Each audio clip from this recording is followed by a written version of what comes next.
Kasih. Ya, sore hari ini kita akan membahas tentang hidup menjadi saksi. Dan tidak ada salahnya ketika kita akan membaca satu bagian dari Alkitab, karena beberapa hari yang lalu kita baru saja merayakan kebaktian akan kenaikan Tuhan Yesus ke surga. Kita akan membaca bagian teks itu sekali lagi, menurut Kisah Rasul pasal yang pertama, ayat yang ke-6 hingga ayatnya yang ke-9. Kisah Rasul pasal yang pertama, ayat 6 hingga ayatnya yang ke-9.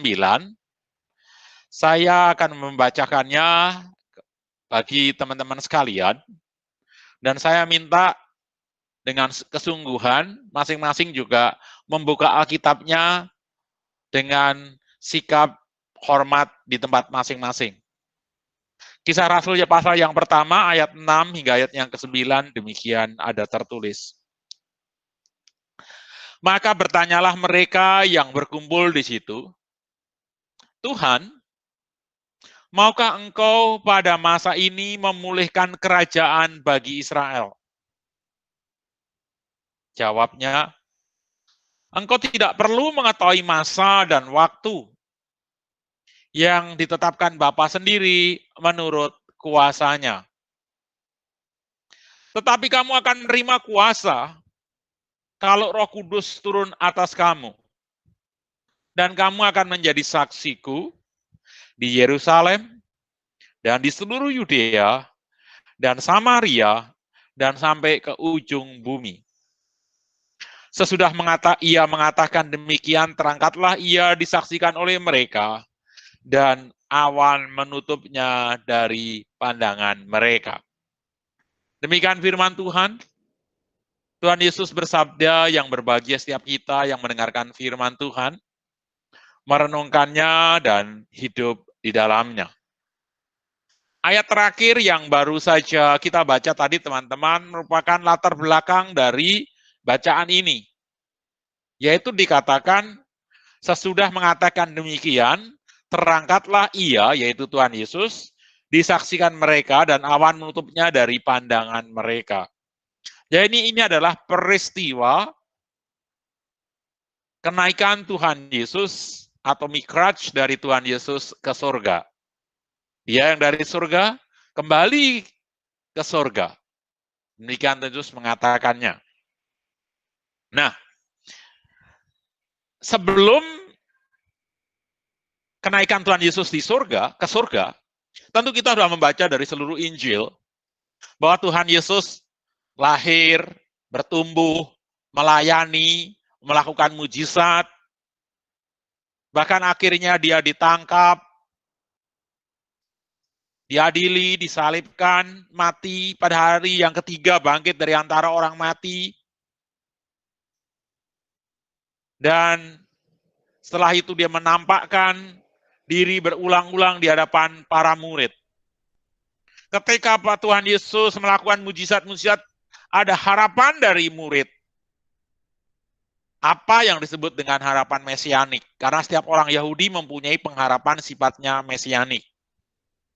Yaitu harapan akan hadirnya seorang tokoh, harapan akan hadirnya seorang pemimpin yang akan membebaskan mereka dari penjajahan Roma. Maka ketika Tuhan Yesus menyembuhkan penyakit, ketika Tuhan Yesus memberi makan 5.000 orang, mereka melihat tanda-tanda bahwa Yesus adalah Mesias yang ditunggu.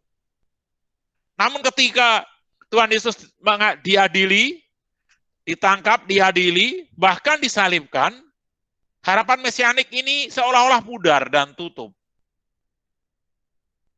Dan ketika itu maka mereka ketakutan, bersembunyi di kamar, di ruang-ruang tersembunyi, di rumah siapa begitu. Namun mendadak Tuhan Yesus menampakkan diri, harapan itu kembali membuncah. Harapan itu kembali terlihat. Apalagi berkali-kali di dalam menampakkan diri, oh pemimpin rohani kita ini, pemimpin Mesias ini adalah secara rohani juga lebih sulit untuk dipegang secara tubuh, udah nggak mungkin ditangkap lagi, maka pengharapan itu datang. Maka ketika Tuhan Yesus mengajak mereka di suatu bukit untuk berkumpul, mereka buru-buru nanya, maukah engkau, Tuhan, pada masa ini memulihkan kerajaan bagi Israel? Harapan mesianik itu ditekankan, jangan-jangan lupa, Tuhan lupa nih, gitu kan. Dan jawaban Tuhan Yesus dengan nada datar, engkau tidak perlu mengetahui masa dan waktu yang ditetapkan Bapa sendiri menurut kuasanya. Tetapi kamu akan menerima kuasa kalau Roh Kudus turun ke atas kamu. Jadi kata tetapi ini adalah menjadi kata hubung yang merupakan kontras dari ayat 8 dan ayat 7.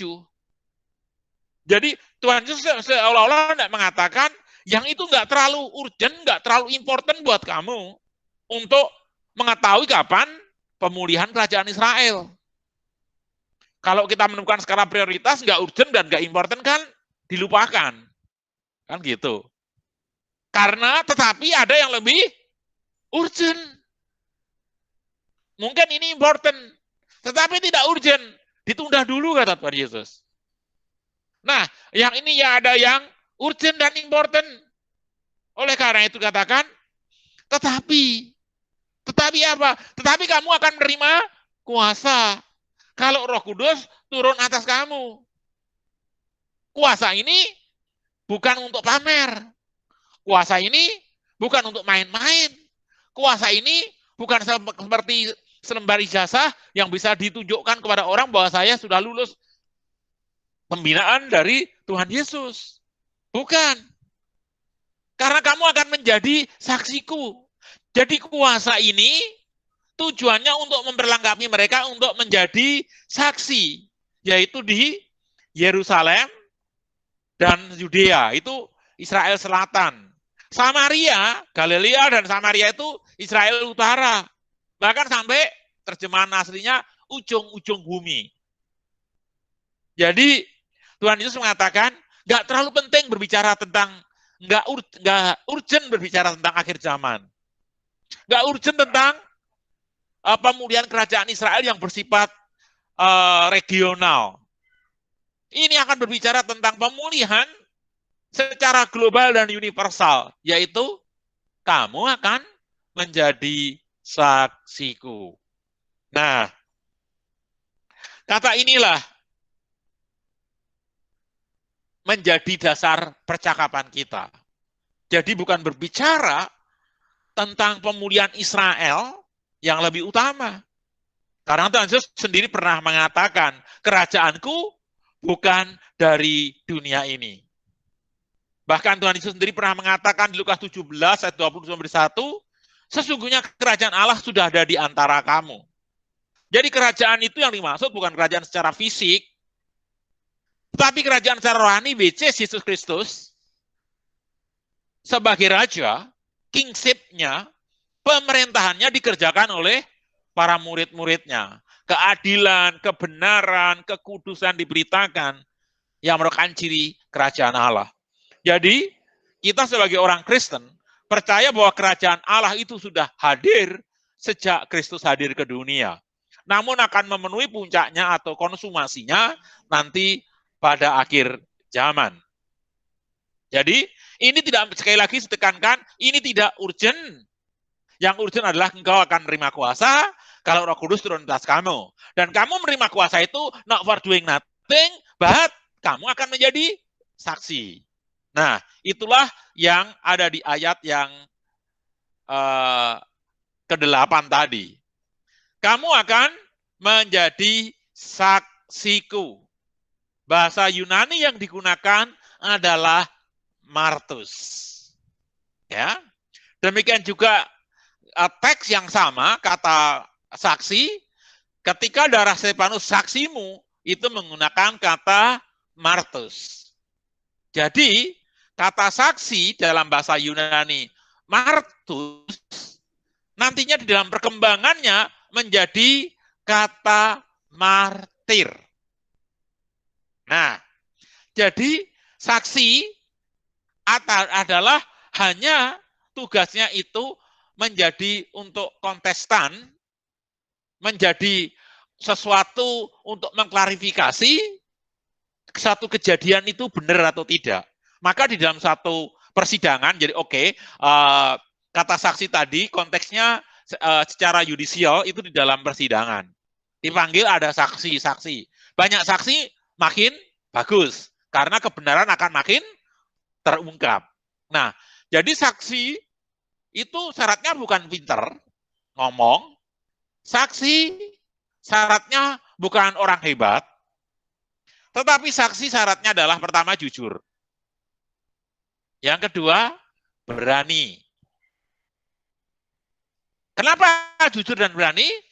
Karena saksi itu diminta untuk menceritakan apa yang dia alami, jadi bukan ngarang, apa yang dia dengar, apa yang dia rasakan. Maka kejujuran itu penting. Dan mengapa tadi saya menyebut kata berani? Karena saksi selain hanya menceritakan apa yang dia dengar, apa yang dia lihat, apa yang dia alami, seorang saksi mempunyai resiko menjadi martir. Martir adalah orang yang kehilangan nyawanya, orang yang mati karena keyakinan kebenaran yang diberitakannya. Oleh karena itu, kalau ada di antara kita, atau ada orang-orang Kristen mengatakan, saya kan bukan pendeta, saya kan bukan penginjil, saya kan bukan pembicara, saya nggak bisa menjadi saksi, saya nggak beritakan Injil. Oh enggak kok. Tugas saksi hanyalah menceritakan apa yang kamu lihat, apa yang kamu dengar, apa yang kamu alami tentang Yesus. Oh, aku membaca tentang Yesus di Alkitab. Ceritakanlah itu. Oh, kamu mengalami ketika berdoa, ketika kamu bergumul, kamu mengalami sukacita, kamu mengalami pertolongan dari Tuhan. Saksikan itu. Ketika kamu berdoa dengan tidak berkesudahan, dan orang tua kalian akhirnya dilembutkan hatinya, dan menjadi seorang Kristen yang taat akan Tuhan. Ceritakan itu. Ketika kamu mengalami kesembuhan, ceritakanlah itu. Ketika kamu mengalami penghiburan, penguatan, ceritakanlah itu. Itulah saksi. Jadi saksi bukan tugas pendeta saja, bukan tugas penginjil, bukan tugas pembicara saja. Orang Kristen adalah saksiku. Karena ayat yang ke-8 tadi, kan engkau akan menjadi saksiku. 10 murid hadir. Karena 11 kan udah yang Yudas kan 11 murid hadir karena Yudas sudah DO. Jadi 11 murid semuanya hadir di situ. Jadi tidak ada 3 di antara kamu, enggak. Semua murid saksi. Kalau kita murid Kristus, kamu juga saksi. Waktu Tuhan mengutus para murid di Matius pasal 28 dan 18-90, semua juga ditulis. Pergilah. Bukan, pergilah kamu Petrus, enggak. Pergilah. Karena apa? Itu untuk semua. Jadi semua orang adalah mengemban tugas sebagai saksi. Saya berharap itu dicatat baik-baik. Mungkin ada antara kita akan bilang, iya tapi kan hidup saya belum beres. Saya mau tanya, hidup saya kan masih kacau. Saya mau tanya, emang Petrus sudah beres waktu diutus di Matius pasal 28?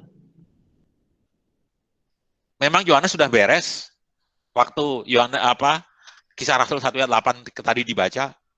Belum. Mereka mengalami pertumbuhan, Petrus bolak-balik itu dibentuk oleh Tuhan Yesus. Baru setelah Roh Kudus turun, mereka semua pertumbuhan rohaninya secara grafik positif menanjak, meskipun tidak spektakuler begitu. Ya, jadi mereka juga tidak beres amat. Jadi alasan tidak beres bukanlah suatu alasan untuk tidak menjadi saksi. Aku nggak bisa ngomong. Ingat, bersaksi itu menceritakan apa yang kita lihat, kita dengar, kita alami. Tidak perlu pakai bahasa yang atau tambahin bumbu-bumbu. Kalian kalau misalnya makan di suatu resto, jadi lapar ya, kalian akan begitu enak, kalian akan nggak cerita kan? Oh makanannya gini, wah juicy, wah crispy, dan lain kan bisa ngomong sendiri-sendiri kan? Atau kalian yang sudah, yang cowok, yang nembak pacar, yang kamu taksir, diterima, kamu cerita ke temenmu cowok yang lain, lancar kan? Atau cewek yang ditembak, dan selama ini kamu doakan dan kamu ditembak, kamu suka cita, kamu cerita sama teman kelompok kecilmu, lancar kan? Lancar. Iya, memang seperti itu. Itu saksi menceritakan kebenaran, apa yang kamu lihat, apa yang kamu dengar, apa yang kamu alami terhadap sesuatu. Nah, kalau ini secara spesifik saksi Injil, saksi Kristus ya, apa yang kamu dengar, apa yang kamu lihat, apa yang kamu alami bersama Tuhan Yesus. Dan memang harus ada berani sekali lagi. Karena apa? Karena di dalam kesaksian ada resiko. Saya mengalami sendiri ketika saya menjadi penginjil. Waktu mahasiswa semester 5, saya ikut kegiatan penginjilan di Kota Kudus. Ketika dalam penginjilan itu rumah di tempat saya menginjil, saya lagi menginjili seseorang, saya dikepung oleh sekitar 50 atau 60 orang. Kami berdua. Ada yang bawa golok, parang, batu, obor gitu. Udah kepung. Saya pikir habis sudah nih panggilan saya jadi martir nih. Tetapi karena Tuhan mengendaki saya ketemu sama anak-anak stan untuk memberitakan Injil kepada anak stan, pertolongan Tuhan datang. Ada seorang nenek yang mengatakan ketika kerumunan massa sudah merangsek, seorang nenek berteriak, "Stop! Saudara saya ini datang dari Jakarta untuk memberitakan kabar baik." Padahal saya nggak kenal nenek itu, dan nenek itu bukan penduduk situ, bahkan kami nggak pernah ketemu lagi. Mungkin dia malaikat yang menjadi manusia, kami tidak tahu. Tetapi yang jelas, setiap pengutusan, setiap yang mengandung resiko, Tuhan menyertai. Kalau belum waktu kita pasti diluputkan. Tetapi kalau sudah waktu kita, meskipun kamu tidak menginjil, kamu bersembunyi di gereja, bersembunyi di dalam rumah, kalau sudah waktunya ya diambil Tuhan dipanggil. Oleh karena itu, jangan pernah berusaha menyelamatkan nyawa, namun akan kehilangan nyawa. Karena Tuhan tahu di mana kita akan dipanggil. Nah, pertanyaannya mengapa kita bersaksi? Saya akan secara singkat 5 alasan mengapa kita bersaksi. Yang pertama karena Allah mengasihi dunia. Ya. Karena dunia ini membutuhkan Injil Tuhan. Maka kepada kita diminta untuk memberitakan Injil. Dan ini suatu perintah. Kamu akan jadi, pergilah. Ini mandat, ini bukan pilihan. Ini pengutusan, ini bukan panggilan. Semua orang diutus. Dan ini merupakan satu kehormatan bagi kita. Karena Allah bisa berbicara langsung sebenarnya, memberitakan Injil. Tentang kisah Rasul Paulus. Tuhan menemui langsung Rasul Paulus. Dia juga bisa pakai malaikat-malaikat ketika kabar sukacita kepada gembala itu kan. Namun kalau Tuhan mengutus kita menjadi saksinya, mengutus kita menjadi hambanya, itu kehormatan bagi kita. Karena tidak semua orang. Dan keteladanan para rasul dan Tuhan Yesus juga melakukan penginjilan. Dan tujuannya adalah supaya Injil cepat tersebar. Nah, saya mengatakan ini karena ini tugas kita semua. Dan saya akan memberi sedikit hitungan matematis kepada kita. Jika seandainya setiap orang melakukan penginjilan, berapa dampaknya? Ini ada 2 hitungan matematis yang akuntansi pasti cepat gitu ya. Nah, anggaplah ini Billy Graham dengan karunia yang luar biasa dari Tuhan, mampu melakukan KKR setiap hari, dan dari KKR-nya rata-rata 1.000 orang bertobat. Maka ya pada tahun ke-32 selama 32 tahun Billy Graham bisa menobatkan sekitar 11.680.000. Kalau 33 tahun sekitar 12.045.000 orang. Nah, kalau dia bandingkan misalnya satu orang menginjili satu orang selama setahun. Setiap orang Kristen menginjili satu orang setiap tahun. Dimulai dari sekarang, satu orang mulai menginjil, anggaplah jumlah orang Kristen 0 gitu sekarang. Satu menginjili satu, maka pada tahun pertama, akhir tahun pertama, menjadi 2 orang. Yaitu saya yang menginjil dan satu orang yang saya injili. Tahun kedua, karena tadi ada 2 orang yang menginjil, yang satu menginjili satu orang lagi, yang satu menginjili satu orang lagi, maka tahun kedua baru 4 orang. Tahun ketiga akan menjadi 8 orang, karena 4 menggandakan. Tahun 32, maka akan menjadi sekitar 4 miliar orang.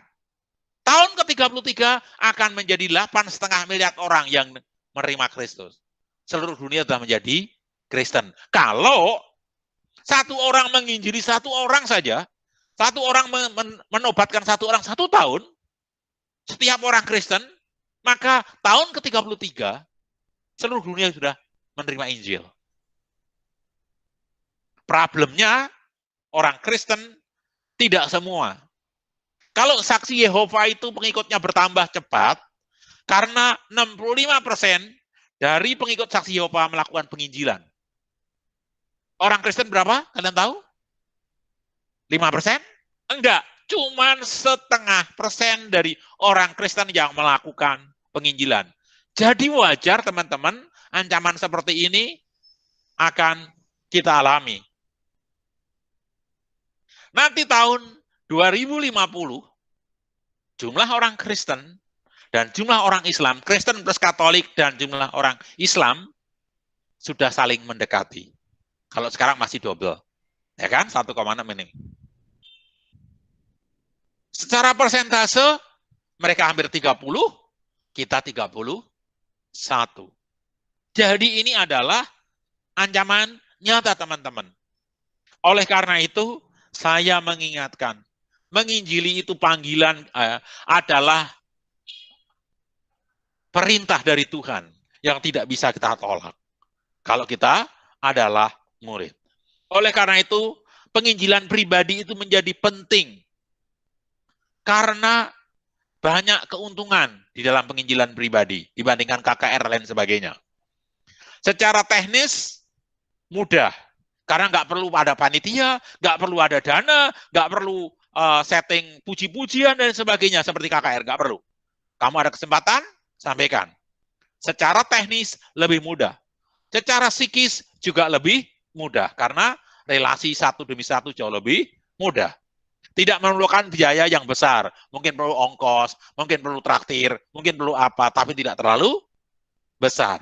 Secara politis juga memungkinkan, karena tidak ada undang-undang yang mengatur kita bercakap-cakap dengan orang. Ya, hanya ini yang kita butuhkan adalah tadi kejujuran, keberanian, dan satu lagi keterampilan.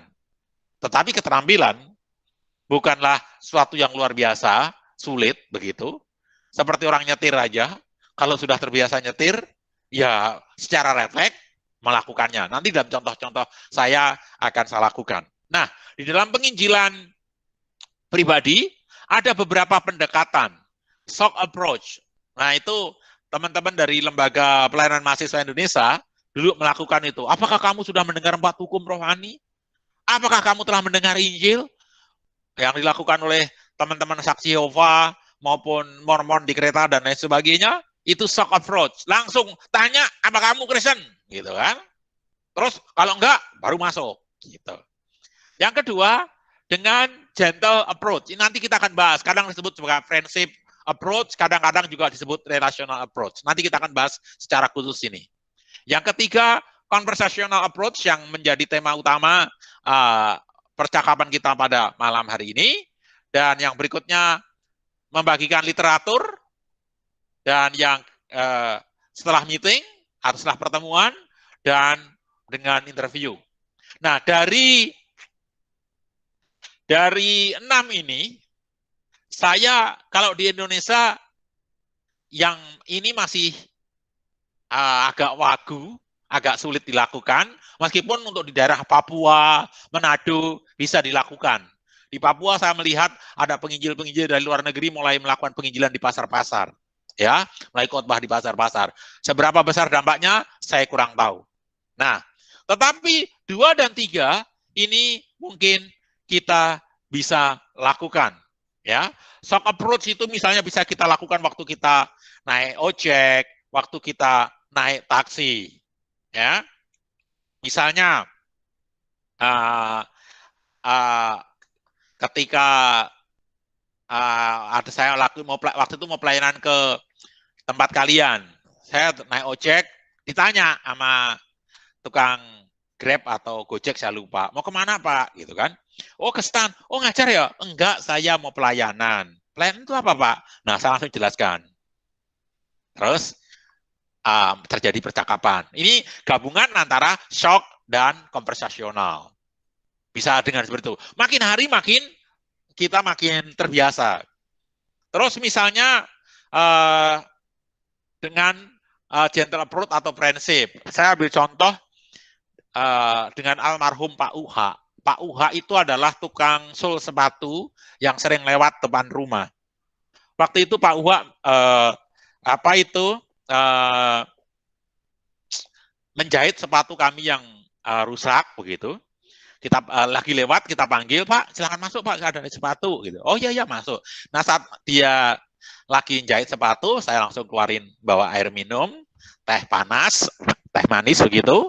Terus sambil saya duduk di bawah.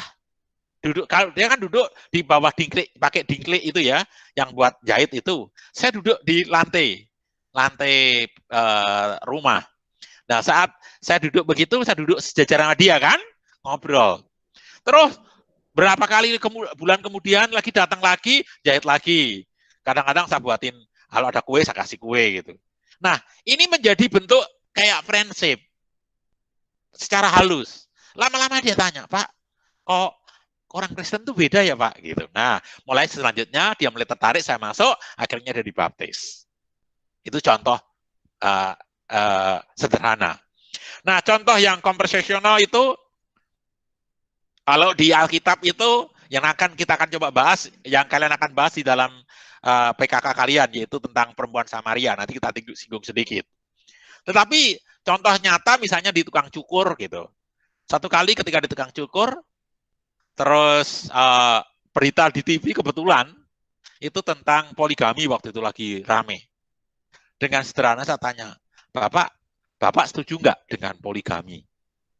Itu kan percakapan membuka itu. Karena kebetulan di TV ada tentang poligami. Kalau dia katakan setuju, saya udah persiapan pertanyaan berikutnya. Bapak kalau punya anak perempuan satu-satunya, anak Bapak cuma satu, perempuan, terus dipoligami, Bapak setuju nggak? Secara manusiawi, dia pasti bilang, enggak rela. Loh, tapi itu kan perintah Nabi loh Pak. Nah, akan terjadi ini. Nah, nanti di dalam konsep conversational approach nanti akan ada trik-trik seperti itu. Ya, itu sekedar contoh. Jadi, konversasional adalah berbicara dari yang umum, akhirnya menuju kepada Injil. Sedangkan kalau literatur adalah membagi-bagi brosur, membagi-bagi Alkitab. Saya punya teman seorang penginjil di Kalimantan, di gereja GKI, Gereja Kristen Evangelis di Kalimantan, GKI. Itu dia suka membagi-bagi, ngumpulin dana, cetak Alkitab, beli Alkitab, terus dibagi-bagikan di pesantren-pesantren. Dia bilang begini, Pak, ini Alkitab mau diapain terserah. Tapi jangan dibuang. Mau dibaca, mau cari kelemahannya, mau dibahas, terserah Bapak. Sebagai pemimpin pondok. Tetapi jangan dibuang. Kalau Bapak mau buang, ceritakan kepada kami, supaya kami ambil kembali. Karena Alkitab ini dikumpulkan oleh orang-orang yang punya duit sedikit, dikumpulkan untuk dibagikan kepada orang lain. Karena membutuhkan. Nah, itu udah ada tanda tangan dan mereka melakukan hal seperti itu. Nah, kalau misalnya after meeting approach itu, misalnya ada kuliah umum, misalnya kalian ada kuliah umum tentang apa? Tentang korupsi misalnya, memerangi korupsi. Kalau kamu sampingan dengan orang Islam, kamu bisa ngomong gini. Menurut kamu, habis ngobrol-ngobrol gitu, yang tadi itu menarik nggak sih? Gitu misalnya. Oh menarik. Oh menjadi masalah nggak menurut kamu? Nggak. Wah kita bisa diskusi lagi. Nah setelah ngomong kita bisa diskusi lagi, kita masuk ke konversasional. Nah itu bisa janji. Nah itu saling kerjasama metode-metode ini. Dan selanjutnya juga bisa dengan interview. Nah contoh ini adalah contoh waktu sida-sida dari Ethiopia. Kisah Rasul pasal 8 ayat 26 sampai 40. Ketika sida-sida itu baca Alkitab nggak ngerti, langsung Filipus datang, ngerti nggak kamu tadi? Gitu. Masuk di dalam pemberitaan Injil Kristus. Nah, saya secara khusus akan mengajari kita untuk konversasional yang nanti akan satu dengan gentle approach ini atau friendship, mungkin boleh kamu ganti dengan kata friendship. Kalau buku ini menggunakan bukunya si Stephen Alford ini dia menggunakan ada The Secret of Soul Winning. Stephen Alford itu menggunakan kata gentle, tapi bisa juga menggunakan kata friendship, sama aja. Itu hanya perkara istilah. Nah, secara konversasional, saya di dalam buku Conversational Evangelism atau penginjilan melalui obrolan begitu kalau bahasa saya, itu ada step-stepnya. Tolong kalian perhatikan, ini disingkat dengan baik dengan kata listen.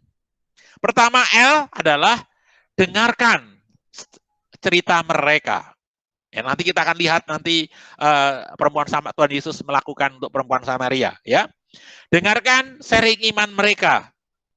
Kita harus mendengarkannya dengan pesan, kita harus memberi kesan damai kepada mereka sekalipun mereka memberi pesan perang sekalipun. Ya, jadi dengarkan cerita mereka. Kamu nggak mungkin langsung cerita kan?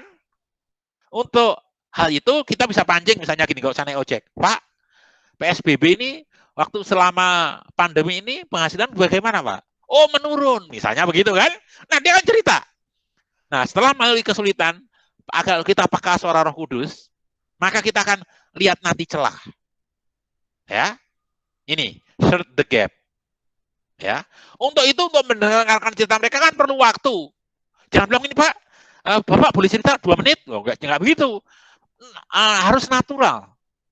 Oh, nah, mungkin dari kalian akan bertanya, nanti waktunya keburu habis, Pak Yonas. Jangan khawatir.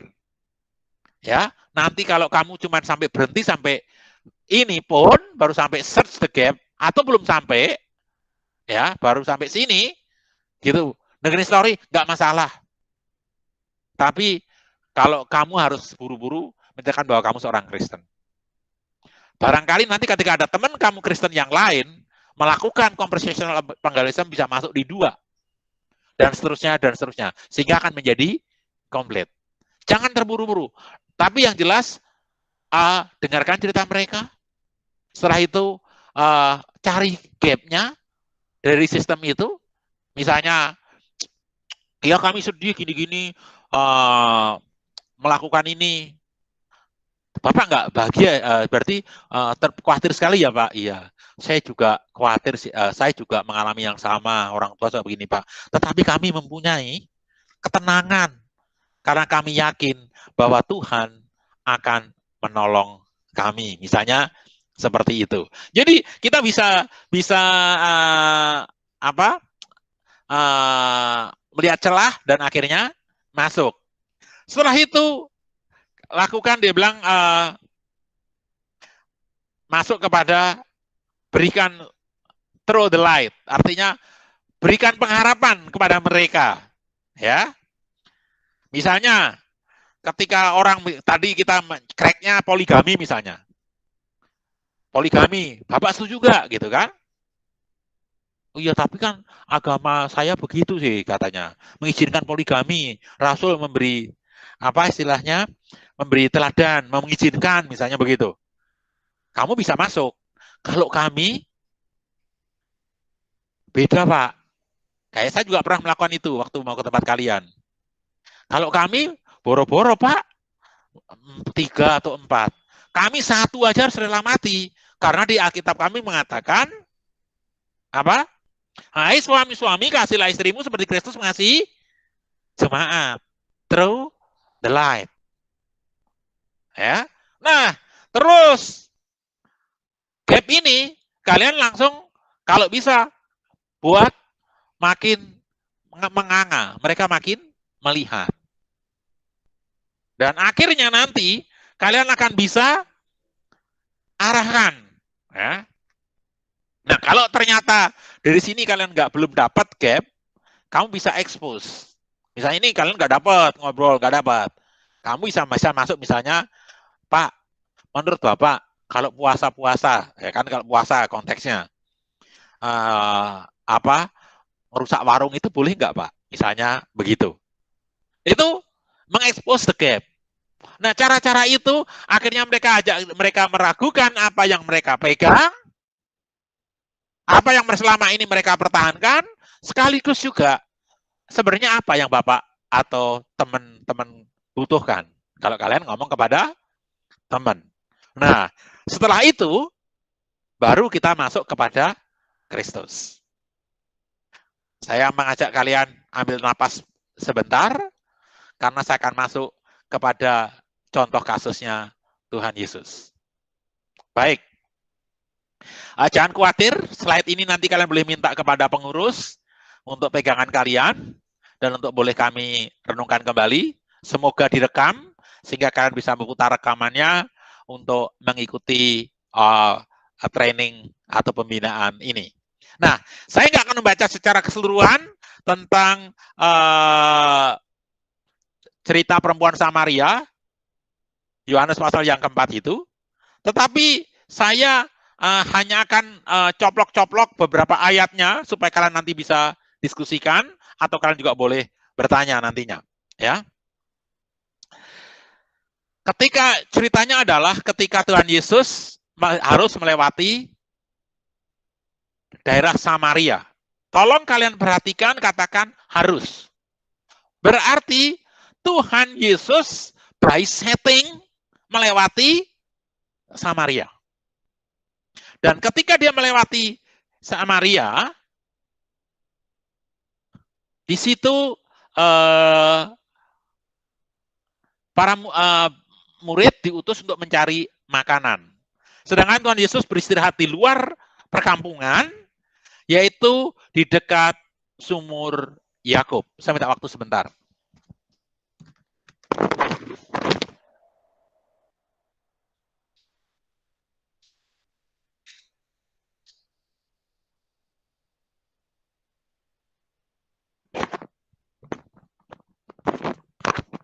Ya. Di dekat sumur Yakub. Nah, ketika itu pada siang hari ada seorang perempuan mengambil air. Nah, ketika mengambil air, Tuhan Yesus memulai percakapan. Nah, ini konversasional. Memulai percakapan dengan mengatakan, berilah aku minum. Namanya juga konversasional. Oleh karena itu, jika orang yang menjadi target penginjilan kita diam, maka kita harus proaktif. Tetapi bukan proaktif dengan shock approach gitu, nggak harus selalu begitu. Bisa dengan konversasional. Berilah aku minum. Ini sangat natural, bukan? Di sumur, dia memegang timba, minta minum. Jadi nyari konteks jangan kejauhan. Misalnya kamu ketemu di angkot, terus ngomong, harga pizza di dekat kampus berapa misalnya. Itu kan nggak kontekstual. Misalnya naik angkot macet, panas ya. Nah, itu bisa masuk. Setelah itu, bisa masuk misalnya ngomong neraka, misal. Ya, dari situ kita melihat pertama kali harus konteks. Nah, tolong perhatikan ketika Tuhan Yesus melakukan opening speech atau opening conversation kepada perempuan Samaria, sebenarnya perempuan Samaria ini juga tidak mudah didekati. Dia langsung mencoba menutup. Nah, itu kita belajar nanti. Masakan engkau seorang Yahudi minta minum kepadaku seorang Samaria. Sebab orang Yahudi tidak bergaul dengan orang Samaria. Jadi sudah ada gap sebenarnya. Tetapi Tuhan Yesus tidak berhenti kepada gap tersebut. Gap apa tadi? Tuhan Yesus Yahudi, perempuan itu Samaria. Yesus laki-laki itu perempuan yang bukan murimnya. Jadi tidak mudah ada perbedaan di situ. Nanti kalau kalian baca di ayat yang ke-20, ada perbedaan cara beribadahnya, tempat beribadahnya. Yang satu di Yerusalem, yang satu di Gunung Gerizim misalnya. Jadi ada gap. Dan gap itu harus ditutup supaya bisa masuk ke dalam percakapannya. Ya. Nah,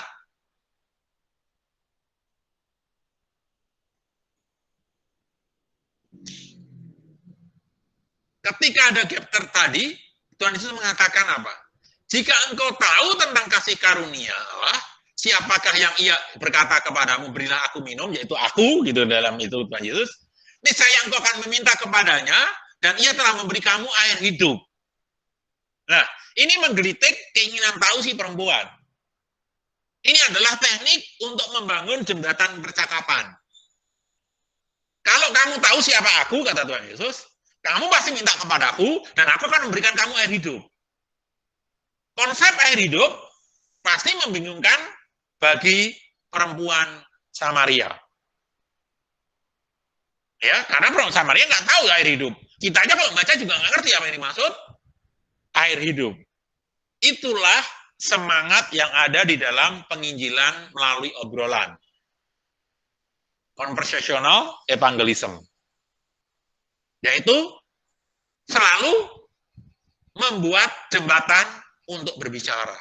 Sekalipun ditutup, aku sibuk lah, aku apalah, tetap berusaha masuk. Jangan belajar dari saksi Yehova untuk hal itu. Orang saksi Yehova itu kalau dulu masuk ke rumah, ditolak pun, dia akan nungguin. Kayak salesman benar-benar. Bahkan kalau perlu, kalau mereka ibu-ibu, bantuin ibu yang mau diinjili itu, masak, dan sebagainya. Itu strategi. Ya, kalau mahasiswa ya mungkin nggak begitu, tapi kan punya cara-cara yang konteksnya mahasiswa. Tapi intinya, tidak gampang menyerah ketika ada gap komunikasi. Nah, ketika perempuan Samaria mendengar itu, selain ingin menjajaki Tuhan Yesus dengan pertanyaan-pertanyaan ayat 10-15, ketika Tuhan Yesus ngomong tentang air hidup tadi, ya kan? Nah, di situ Tuhan Yesus masuk akan penjelasan. Tetapi barang siapa minum air yang akan kuberikan kepadanya, yaitu air tadi, air hidup tadi, ia tidak akan haus selama-lamanya. Wah, langsung pleng begitu si perempuan Samaria. Menarik ini. Bahkan dikatakan sebaliknya, air yang kuberikan kepadanya akan menjadi mata air dalam dirinya yang terus-menerus memancarkan sampai kepada hidup yang kekal. Mungkin perempuan Samaria sudah nggak peduli dengan yang ini. Tetapi tidak akan haus untuk selama-lamanya itu penting. Karena apa? Karena dia ke situ kebutuhannya adalah mencari air supaya nggak haus. Ingat tadi di dalam untuk mengeksploit tadi ada desire kan? Yang D yang terakhir tadi itu ada desire. Waktu kita melakukan conversational evangelism. Navigate by using 3D. Doubt, defensive, and desire. Nah, apa yang dia dibutuhkan? Yaitu mereka, si perempuan Samaria tadi, kalau bisa nggak perlu ngambil air. Nah, di sini Tuhan Yesus mulai masuk kepada inti pemberitaannya. Inti permasalahannya. Karena permasalahan si perempuan pengen nggak ngambil air hidup. nggak pengen ngambil air lagi. Kenapa? Kalian perhatikan, dia ngambil airnya siang hari. Terus apa lagi? Dia kalau biasanya orang ngambil air itu kan pagi atau sore untuk mandi hutan. Dia siang hari. Dia berusaha menghindari orang. Tuhan Yesus sebagai Tuhan tahu. Ya tentu dalam kasus kalian nggak seperti itu. Tapi kalian menggunakan analisa kan tahu what he or she or they need terhadap Injil dalam percakapan yang konversasional tadi. Nah, pendek kata Tuhan Yesus tahu, yaitu bahwa orang itu nggak mau ketemu orang, si perempuan Samaria tadi. Maka kalian akan lihat, Tuhan Yesus langsung masuk kepada inti permasalahan. Pergilah, panggillah suamimu datang kemari. Nah, ketika mendengar hal itu, si perempuan masih coba mengelak. Aku tidak punya suami. Tepat katamu bahwa engkau tidak mempunyai suami, kata Tuhan Yesus. Sebab 5 suami sebelumnya yang tidur dengan kamu bukan suamimu. Dan sekarang yang sekarang bukan suamimu, yang 5 sudah cerai. Berarti 5,5. Nah, dari situ perempuan itu langsung, nyata bagiku bahwa engkau seorang nabi. Yesus memperkenalkan dirinya. Jadi di dalam conversational evangelism, dalam penginjilan melalui obrolan, harus masuk kepada memperkenalkan Yesus. Nah, dari situ, pendek kata, akhirnya perempuan itu mengenal siapa Yesus. Katakan, Mesias akan datang. Yesus mengatakan, akulah dia. Sejak itu perempuan itu langsung menerima Injil. Dia nggak dikatakan membawa airnya pulang, melainkan dia pulang ke kampungnya, menceritakan tentang Yesus kepada orang-orang yang di kampungnya selama ini dia hindari. Itu bukti pertobatan. Bukti pertobatan adalah melakukan hal yang radikal. Yang sebelumnya nggak mau ketemu orang, justru dia nemuin banyak orang untuk mendengarkan ceritanya. Yang dahulu dia malu akan dosanya, dia bercerita. Dia tahu apa yang aku perbuat selama ini. Menceritakan tentang keburukannya. Terjadi transformasi rohani di dalam perempuan Samaria. Demikian juga taat memberitakan Injil. Seperti kasus Pak Uha yang akhirnya dibaptis tadi, akhirnya ada cerita tentang keluarganya. Dan akhirnya dia rela dibaptis, dan akhirnya dikucilkan oleh keluarganya, dibuang begitu, sol sepatu tadi. Cuman saya nggak mengikuti karena saya serahkan pada gereja. Setelah itu beliau udah meninggal. Tapi saya nggak tahu cerita selanjutnya. Tetapi yang terakhir saya lihat di beliau, dia ikut paduan suara di gereja tempat saya serahkan penginjilan. Jadi buat saya, penginjilan bukan untuk saya, begitu pembinaan saya serahkan pada gereja. Karena saya bukan gembala sidang di suatu gereja. Nah,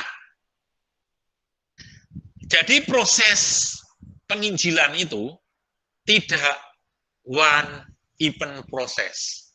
Jadi jangan targetnya ngotot, orang itu terima Yesus, doa menerima secara pribadi itu jangan. Jangan, karena di dalam penginjilan itu dari yang tidak mengenal Allah sampai akhirnya menerima dan akhirnya bertumbuh. Itu melalui proses yang sangat panjang. Oleh karena itu, jangan berpikir penginjilan itu harus sampai menerima Yesus. Jangan, kalau ada orang yang ngomong, saya telah membawa 16 jiwa kepada Kristus, saya telah membawa 1000 jiwa kepada Kristus. Itu kesombongan yang luar biasa. Ketika seseorang melakukan KKR, dan orang itu menerima, banyak orang menerima Kristus, memang dia one single event? Enggak. Mungkin sebelum diikut KKR di rumahnya ada masalah. Ketika ada masalah di kampus ketemu kalian cerita Kristus. Baru ketika saya pimpin KKR, orang itu menyerahkan. Banyak orang yang bekerja di dalam penginjilan itu. Oleh karena itu, jangan kalau ada orang menerima Kristus, ada doa menerima Kristus melalui kamu, jangan terlalu sombong. Tetapi jika kamu nggak selesai, hanya baru sampai finding the gap, orang itu belum sempat, udah nggak ketemu lagi, juga jangan pernah menyesal. Karena apa? Bagi saya, penginjilan itu mata rantai yang panjang. Mungkin kita hanya menyumbang 1 atau 2 mata rantai. Entah di depan, entah di tengah, entah di belakang. Semuanya sama. Gol-gol spektakuler yang terjadi di dalam pertandingan bola bukan hasil kerja striker saja. Sebelum ada striker, ada pengumpan yang ke depan. Dan di belakang ada back yang harus mempertahankan gawang kita. Jadi sekali lagi teman-teman, penginjilan itu adalah mata rantai yang panjang. Kalau kalian melakukan bagian yang belakang dan orang itu menerima Kristus di depan kita, janganlah terlalu bangga. Karena itu bukan kerjaanmu diri. Kalau kamu hanya melakukan di depan, belum di tengah, jangan kamu menyesal.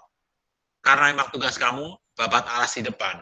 Selanjutnya pembangunan akan dilanjutkan oleh yang lain lagi. Saya harap cerita ini boleh menginspirasi kita, boleh membuat kita semangat, karena setiap kita bukan dipanggil, melainkan diutus untuk menjadi pemberita Injil, untuk menjadi saksinya. Tuhan Yesus memberkati kita sekalian. Amin. Silakan kalau ada pertanyaan.